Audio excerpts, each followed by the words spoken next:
Димитър Душанов. След напускане на висшата школа работи в търговските кантори на Димитър Добрович, а след това при братя Хамамджиеви в Галац, при братя Владигерови в Тулча. Това е период и на активна обществена изява. Той кореспондира с Георги Раковски, разпространява вестниците му. Това общуване безспорно се отразява на възгледите на Душанов. През 1859 година се завръща в Казанлък. Започва да работи в Кълбакчийското училище като учител на трите горни класа, а баща му все още заемен учител. Включва се в църковните спорове.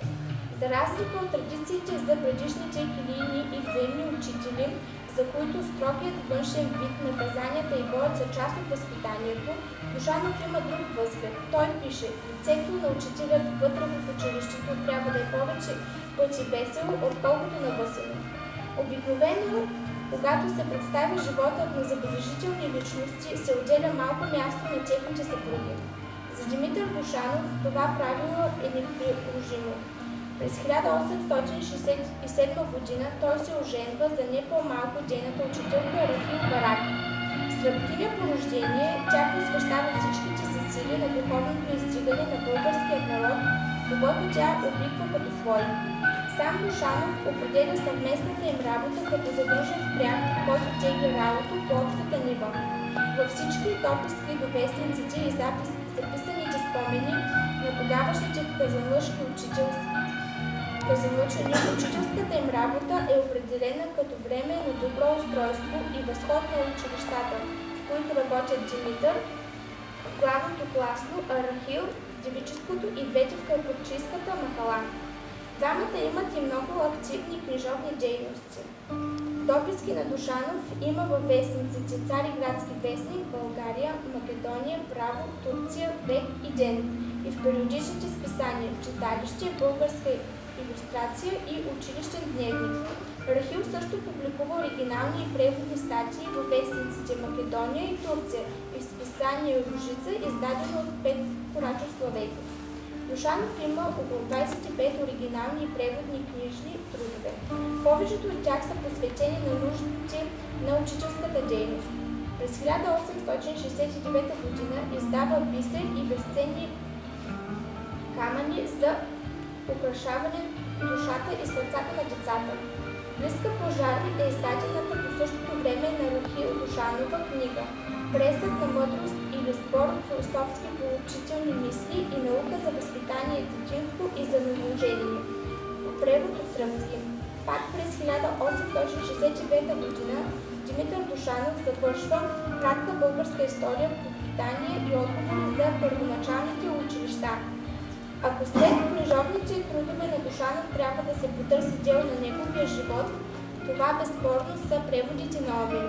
Отначало печата откази от Илиада във вестник Светлина, а през 1899 издава отделна книжка Ожировата Илиада в проза. Едно от най-ценните издания на Димитър Душанов е учебник за счетоводство или държание на търговски книги и най-употребителното писалищно знание. Наредил по фонд РЗ за българските средни и реални училища Димитър Душанов отпечатва в Пловдив. С тяхната книжовна и преводаческа дейност е свързано началото на Казанлъшкия театър. През зимата на 1869 година в салона на Кълбакчийското класно училище членовете на читалище Просвещение представят за пръв път пиесата «Зла жена», преведена от сръбски. Кой е преводачът на «Зла жена» – Димитър или Рахил? В книгата си за тях Николай Аретов съпоставя наличните избори, които си противоречат и сочат до него, до нея като преводач. Важно е, че с тази пиеса е сложено началото на театъра в Казанлък, който дълги години има за сцена Кълбакчийското училище. Впечатляваща е и обществената дейност на Душанови. Рахил е създател на женско дружество за възпитание на слабия пол.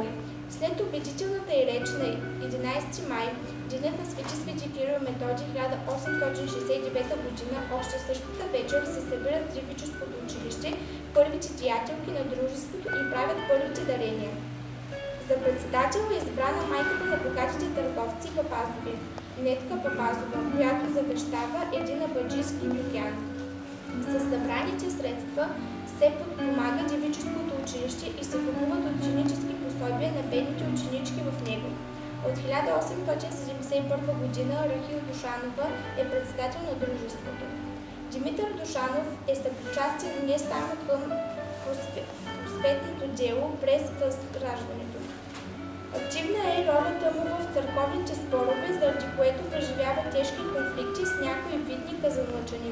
Своето изследване за сподвижниците на Левски и създаването на революционен комитет в Казанлък, Зарев посочва Душанов сред хората, които се включват в комитета.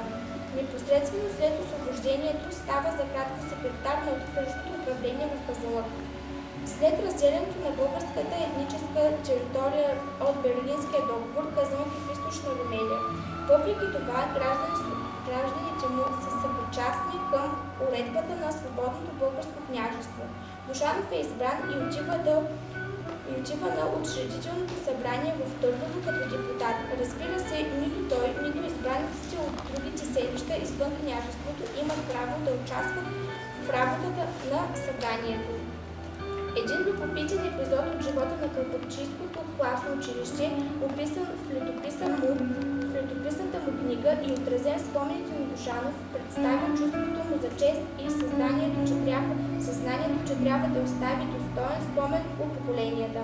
В началото на учебната 1874-75 година на учителите е представено задължение, както сам той пише, да не ходя на кафене и да не играя тавли.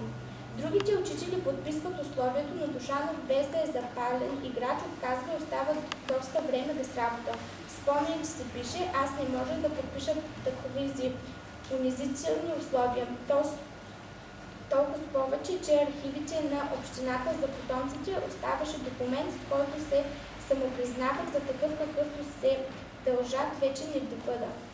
И по-нататък цитират обращението си към общинарите: искате ли да ви послужа като учител?